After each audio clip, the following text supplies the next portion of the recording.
Hello and welcome to the channel, Avid Fisherman. I want to go over a few things that I've done in the first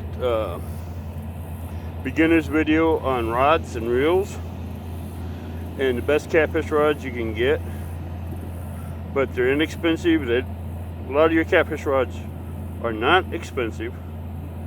You can get a good heavy catfish rod for 10-15 bucks. I got my Catfish Busters 11-foot heavy action rod from Bass Pro, and it cost me, just the rod alone cost me 11-12 bucks. But if you get the combos from Bass Pro of the heavy Catfish Busters, they're about 25, 30, 45 bucks. So they're quite well and quite nice. Now, I was telling you guys about rods. This is a closed face. It's a Zebco 808. I have it lined with 17-pound Cajun, and this is made for catfishing. These are good reels. This is a Zebco Authentic series. It's a 7-foot, medium heavy, and it has a backbone just like the other rods do, and it will bring in good-sized cats. This rod is made just for a closed-faced reel or a spinning reel or bait caster. And bait casters, they'll hold quite a bit of line. A lot of people will consider a bait caster a winch with a handle on it. Me, I don't like them because you can't cast them from shore. They're more of a boat rod, where a lot of fishermen fish from boats. Some people will fish with them from shore, but they know how to use them. But bait casters are something that's really hard to use. Now I don't know if you can see them. Let me adjust this. All right. There's one 11-foot heavy action. It has, now the reel on these rods are not cheap. These are Penn Fierce 8000s. They cost me about $175 for one and $225 for the other one. And there's the other 11-foot heavy action. They both have cut baits on them. One has skipjack head, a big chunk, and the other one has a body, a big chunk. Now, those are two rods. Those are both Cat Busters heavy actions. I got them from Bass Pro for about 11, 12, 13 bucks. So they're doing good. I gotta see.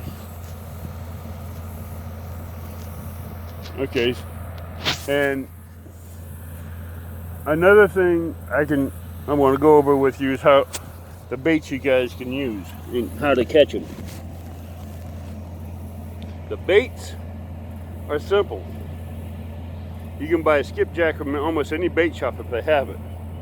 But if you want to catch it live, you need what they call a Sabuki rig.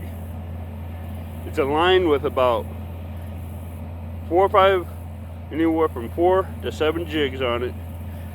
The jigs are about maybe that big.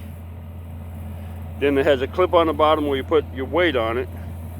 And you go up around the rivers, around Mississippi's, around your locks and dams, and blow your dams. And you'll be casting out there with either a piece of waxworm or a piece of red wiggler, and be catching moon eyes, skipjack,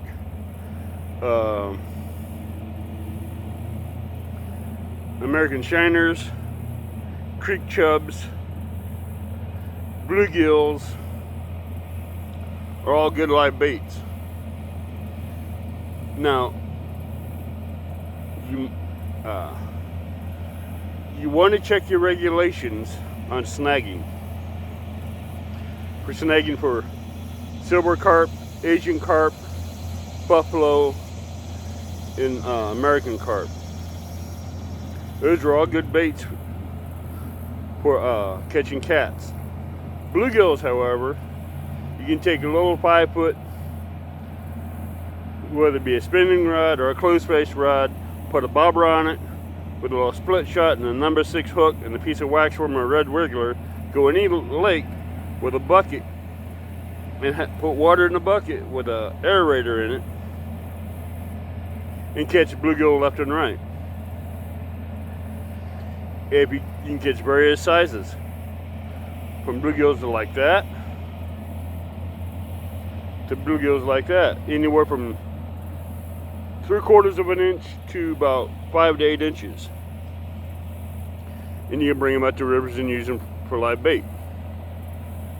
Now, the thing with bluegills is if you use them for live baits, you can either catch big blues or monster massive flatheads, because flatheads love live baits.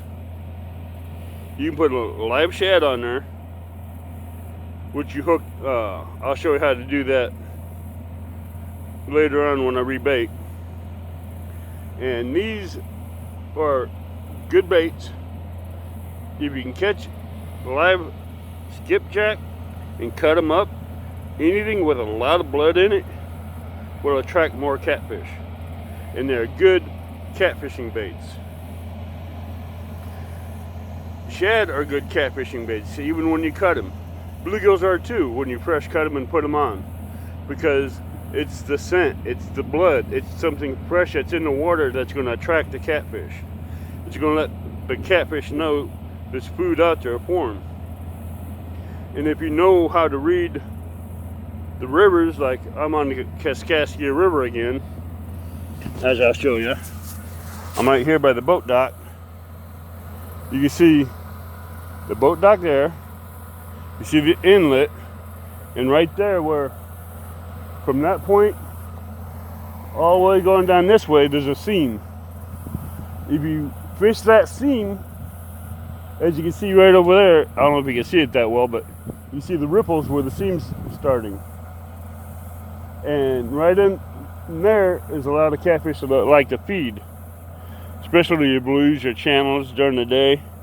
But your roaming feeding fish will be all over this lake feeding. But your flatheads, however, will be sticking down in the deeper waters unless you find cover like log jams, rock piles, debris along the channel. Then you can park your baits out there around that and wait for the flatheads to bite that. But you use your baits, you use, whether it be a Carolina rig that I showed you how to hook up, or a Texas rig where you tie your sinker to the bottom of the line and go up 10 inches, tie a loop into the line and tie a knot to that hook. That's a Texas rig. But like I said, I like doing Carolina rigs. I don't use a Texas rig unless I'm bass fishing with artificial baits like worms and grubs and stuff like that. But here, for catfishing, I just basically stick with the Carolina rigs. Because when these things load up, it's going to hook. Those circle hooks will get set themselves with the weights, and they won't play games with it. I will bring you back when I start getting bites and hook into a fish, and I'll let you see how that goes from there.